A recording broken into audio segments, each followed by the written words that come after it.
Welcome, Capricorn. This is Regina from Pacific Tarot, getting ready to do a full moon in Aquarius reading for you. The full moon is occurring shortly, within a day of when this reading is coming to you.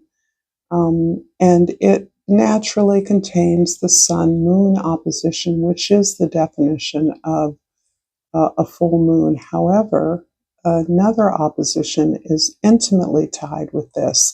That is Pluto in Aquarius, which is sitting upon the moon, and Jupiter in Leo, which is sitting on the sun.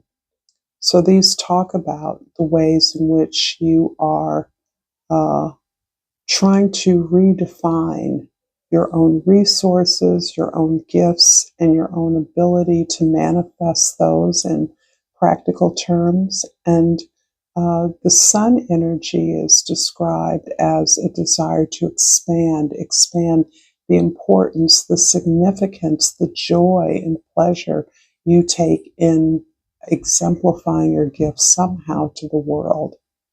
And this, for many of you, is working out in the realms of how you invest, collaborate, or share resources with others, and the values, the personal values that hold the measure of your standards in that regard, your integrity, what is important to you, and how you share resources, and what values support that. So I'm going to start with the Crystal Spirit Oracle, and I pulled the garnet, the spessartine garnet. I don't really know what spessartine means, and I'm sorry to say I haven't looked it up, team. However, I will read. I do know that garnet is a Capricorn birthstone. I do know that much. So this may be particularly relevant. The essential meaning of this garnet is charm and charisma, shining and sparkling, being a brilliant beacon of confidence that inspires others. I'm going to read a little bit from the relationship message. You are a unique being with a light only you can emit. Do you think you have to work harder to make people like you? What if your partner is out there waiting for you to stop trying so hard and just be your glorious, amazing, brilliant self? What if your soul mate or partner is waiting for your beacon to send out the message, I'm here and ready for a partner to shine with me? Today is a good day to recognize all that is attractive in you and stop trying to hide it out of some sort of fear that others might not be comfortable seeing you in your full glory. Shine brightly today. Boy, this sounds like a big caution around playing small, which I think is something that Capricorns might inherently and unconsciously activate because of their overall competence and abilities, their overall strength and ability to step up and be accountable for and responsible to others. So this idea of trying to make others comfortable or find out what makes others comfortable is clearly something that is holding you back, that is distracting you from actually exercising your gifts, your vision, manifesting what it is you desire. So this idea of prioritizing self may seem unlikely, but it is, as it is for so many others, a growth curve, a way in which we are undoing the kind of conditioning most of us have received. The needs of others are more important than your own, or your own job is to serve the outstanding needs of others. And because of your strength, you don't need the kind of attention or support that others do. So that's a lot of unraveling around your worthiness, your deservedness, your self-esteem. So this is something you've been working on for a while, but I do feel like it is a feeling that is hard to shake. And for the wild unknown archetype, I pulled the sword. And certainly in the tarot, the sword is equivocated to or equivalent to truth. And in some cases, justice, the pursuit of truth, illumination. The guidebook reads, to use the sword is to decide, the blade separating one reality from another. If you find the sword in your grasp, you can no longer hesitate. This weapon requires a clear and decisive mind and a willingness to act. The most compassionate and responsible gesture is one that is honest, swift, and accurate. Our first encounter with the sword is at birth, when the cord we share with the mother is cut. This moment defines our separation from her and begins our journey of becoming ourselves. We must make these cuts again and again if we are to grow. Decisions shape our lives, and the sword is an infamous shaper of destiny. I like that. I like that very much. Although I don't know that deciding is something that is difficult in general for you to do or to activate or move towards in your life, I do feel that making decisions about your own welfare, your own best investments may be difficult, because it is so difficult for you to separate yourself from the needs of others. So I think there's something that's being called for here. It isn't to unhook from others, but it is to perhaps recognize that the truth you see in a potential decision may be the most critical truth, and that may be the motivation you need to make a decision. It may also motivate and inspire others when you clarify the value that attends to that decision for you. In your present, the High Priestess, wow. I love this. This is really going back to the reflection upon your own values through the actions you've taken over a lifetime. Perhaps it is a review of many of those major decisions, how you decided what was best for you. Perhaps sometimes you only thought of your own needs. At other times, you might have had difficulty anticipating what the needs of others were. And so that may have delayed decisions that were essential. But this does talk about the importance of your authority as a decision maker. And perhaps you're not seeing your importance in that way in the past, not recognizing that you held perhaps some kind of key to decisions that needed to be made when you were busy playing small or not trying to make others uncomfortable. There is some kind of reclamation of power that you are navigating right now.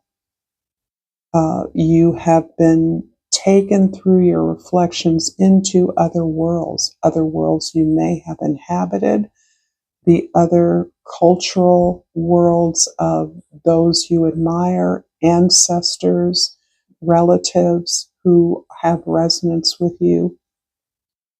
The connections in your spirit world seem very relevant right now to supporting you when at many times you felt alone in your decision making.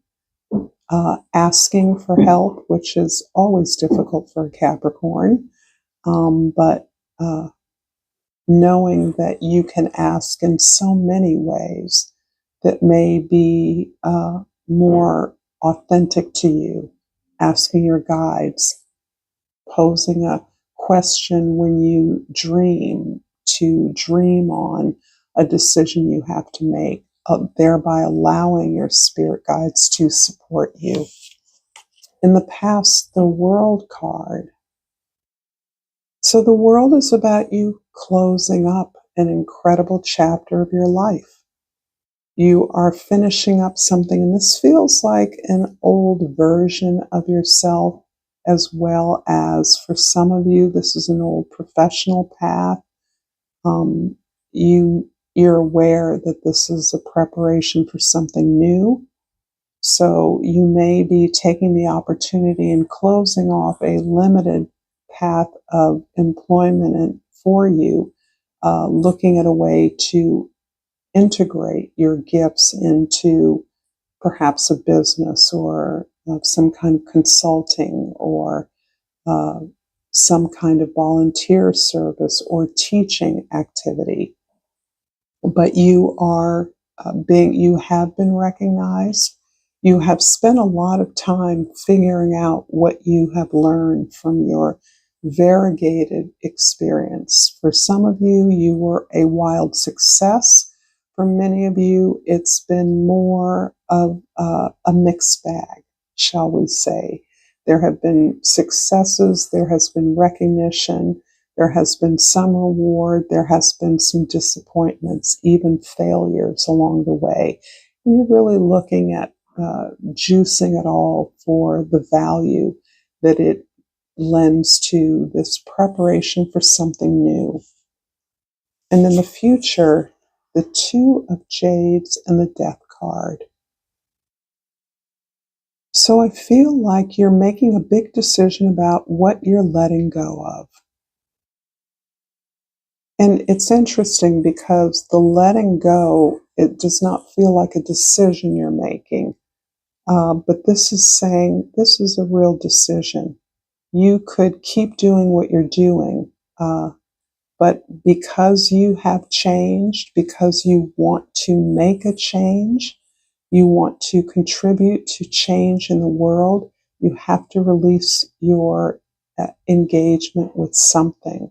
And I can't really get a sense of what that is right now. Perhaps clarifying will make it clear. But yeah, I'm understanding this need to decide. And it may be that you are impacting someone else in this decision, someone else in a way that you can't see. This decision to opt for change or to be open to change or to change something critical is perhaps affecting someone close to you. I'm going to clarify this the World card in the past with a couple of cards. If this reading is resonating for you, Capricorn, please like this video and subscribe to my channel. I value each and every one of you for being present with me today. Thank you. And I've already started spilling out cards, and rather than name them, I'm going to simply put them forward and we'll talk about them. So in the past, the World card is clarified by the Four of Wands and the Page of Wands. The Capricorns I'm speaking to have put a lot of energy. This feels kind of more recent, but it can be distant path. It's up to you. This is about building up a community that shares growth, expansion, opportunities for learning among themselves that celebrates that learning. This can also indicate a marriage that you entered into very enthusiastically and one that it feels as though it has closed down, it has ended in a way that now, and perhaps the ending happened a long time ago, you are recognizing how much you've grown from that, how much you learned, because it feels like you entered into it rather impulsively. Perhaps you were very young, perhaps you were uh, very open to the spark of opportunity it presented to you, or the needs of someone, or the expression of love of another person that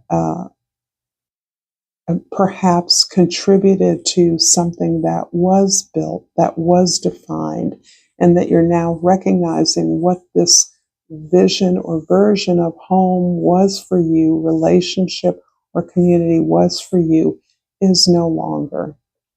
You're ready for something new. You're ready to move on. In the present, the High Priestess is clarified by the Six of Swords and the Fool card. Interesting. Yeah, there's a sense of recovery going on here.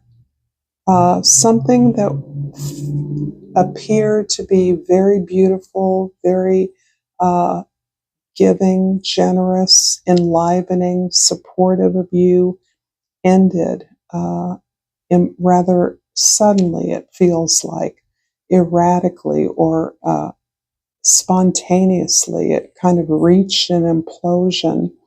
And that ending has precipitated a long healing journey for you that constituted what you recognize as a recovery. And you also recognize that it is about the way you made decisions that prompted what you now see as a rather impulsive, ill-considered decision, perhaps, to enter into a marriage. But nevertheless, you gained a lot from it.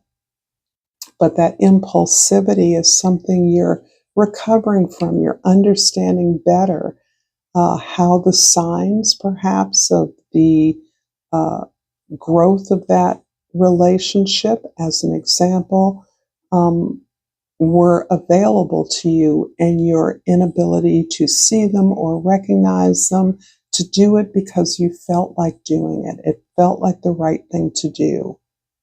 And however it turned out, you've had to really, really dig in to accept that the environment created was not one for you. You did not feel that you could be yourself. In fact, you felt invisible in that relationship. However, what has come out of this through your own intuitive healing work is the recognition of a miraculous opportunity in the moving on from this relationship. This relationship felt very defining, and it's interesting to me because Capricorns can be slow, or slow to jump and slow to change. So a lot about this relationship feels as though you were what you considered as mature when you made this decision, and as a result of that, you thought it was a good decision on the basis of that, rather than looking at all the signs along the way that told you it really wasn't a relationship for you. Or perhaps the lessons that you learned were indeed for you, because they're creating this explosion of self-regard, clarity about your own inner power, and a lot of faith in your ability to overcome just about anything. So perhaps that whole movement, perhaps it isn't just a relationship, perhaps it's leaving a job or a career path or a particular kind of skill set behind and moving off in a new direction, one in which the destination is less important than it was back here. Perhaps the idea of marriage you assumed would lead to a kind of stability that it seems as though it eluded you. In the future, so the Two of Jades or Pentacles and the Death card are clarified by the Ace of Pentacles and the Tower. Wow. If you're not clear on what decision you're being moved to make, it is very obvious to me that this decision, in part at least, is about your stability, your financial health or well-being, not your survival. I don't feel that, but because I think you know that you can survive anything. But I think you're opting for some kind of a lifestyle change as a result of uh, a recognition of an opportunity for abundance. The things that you wanted to go or that you planned have not worked out the way you thought. In fact, the resources that you believed would be available have not materialized. Yet and still, I really sense that you're sticking with this. The change that you're uh, integrating is about uh, a change you want to see in the world. You're not releasing that as a goal, although you're not clear on how you're going to achieve that. But you're working at something very creatively, something that expresses you in a new version, in a new package. It's as though what you thought was required to conform, those efforts have never borne out fruit for you. And instead, you're recognizing that the more irrational, more creative, more purpose driven pursuit of your own truth has led you to a facility and opportunity that is ironically bringing you the kind of prosperity that has always eluded you. So there's something here where you're recognizing the failure of everything that you thought was going to bring you stability is actually the opportunity to step up and simply activate the powers, skills, and faith that you already have. So these are some pretty powerful major arcana cards. And changing this acceptance of the world as it was, whatever success or failure you may have had, and then recognizing you had to recover from that path and move forward in a way that really is all about faith in you, faith in who you are as you are, rather than in the way that you felt required to be. And that still didn't get you the stability that you always longed for or believed you were deserving of. So this opportunity is available now, even though this is about the future and the changes you're trying to make, you want to make. I think you are moving very bravely into releasing some idea about the way things should be, the kind of money or resources needed to survive successfully, to be able to exercise a talent, a business, a presentation, a project that allows you to do it your own way. And perhaps it is that charisma, that special sauce that you are, Capricorn, that just letting yourself be in your full glory that always has historically caused you hesitation or discomfort, that you're outshining or you're just too much for others or you're a lot kind of thing, is part of the decision you're being asked to make. Can you let yourself be exactly who you are? You're still working, you're still putting in the effort consistently, you are still focused on the contribution you want to make to the world. You just don't want to go hungry doing it. I'm going to pull a botanical inspiration, and what fell off the bottom was Sweet William. Gallantry, grant me a single smile. Sweet William Small has form and aspect bright, like that sweet flower that yields great Jove delight. And Jove here is Zeus, the sun, God energy. This is the great beneficent, the planet Jupiter. So the planet Jupiter in Leo is really giving you the clue that who you are is something not to contain, not to hide, but to allow to expand at this time. This is the core of the service, the project, the activity you're offering to the world. And if you don't allow yourself to inhabit that space of being available fully and authentically, there's little to work with. And I think you're eager to take advantage of all the resources that, despite having no money, very little money for some of you, you recognize you have everything you need. So thank you, Capricorn, as always, for this beautiful reading of ours. Until next time, namaste.